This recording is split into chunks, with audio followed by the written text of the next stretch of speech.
When we look at diversity and inclusion, it means so many different things for different people.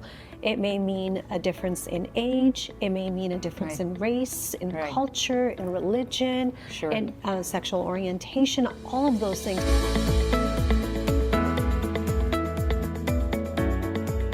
Hey everyone, welcome to Darpan Chat Central. Canada is a multicultural society and people from all areas of the world call it home.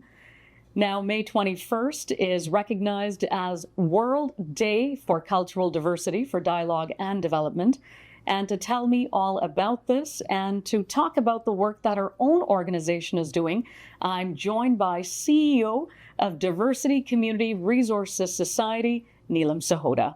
Hi, Neelam. How are you? Hi there. I'm doing great. Thank you so much for having me. Yes. What do you feel is the significance of World Day for Cultural Diversity for Dialogue and Development?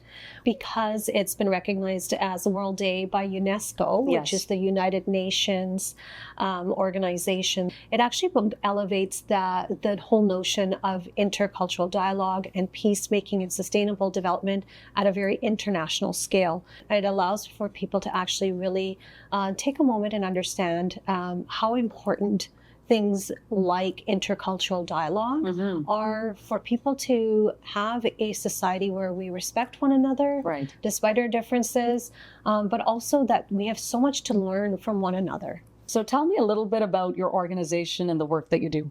We're a social impact organization. So we've actually been around the scene for about 46 years now. So we're quite an established organization. And the mandate of our organization is really to help newcomers, but also folks that have actually been in Canada for a long time, really integrate together and really work well together and find the opportunities that we can all work with together to thrive as a community, whether that be job opportunities, whether that be making connections through friends, whether those are resources for parents or seniors. When it comes to challenges within the workplace or within the school setting with inclusion and diversity, what have you observed? I think when we talk about some of the shortcomings or some of the challenges that workplaces might have or the school districts might have is sometimes is that they start too big and it doesn't resonate for people. When we look at diversity and inclusion, it means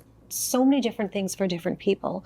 It may mean a difference in age, it may mean a difference in race, in culture, in religion, in sexual orientation, all of those things. So there's a wide variety of definitions of what diversity and inclusion are. And I think that's where sometimes organizations bite off a little bit more than they can chew, at least at the beginning.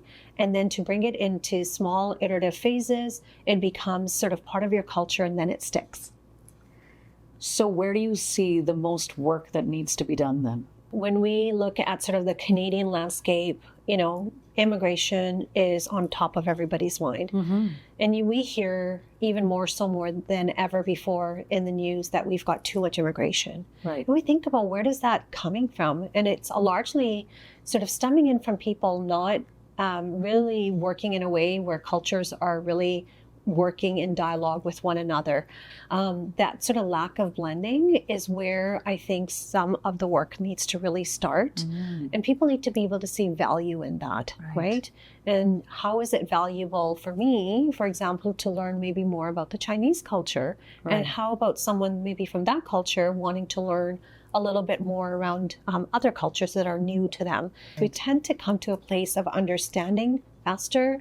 We tend to understand people's perspectives and why they make certain decisions, or maybe why they why they prioritize one area of their life or a certain perspective more than others. So I think starting from there for Canada is huge. All right. Well, if people wanted to get in touch with you and know more about the work that you do, where can they go? You can find us on our website at www.dcrs.ca. Our website is translated into numerous languages, including all the major languages, again, within the South Asian culture as well. And we look forward to being able to serve you. All right. Well, thank you so much for taking the time. Thank you. And thank you for coming down. Thank you. Thanks.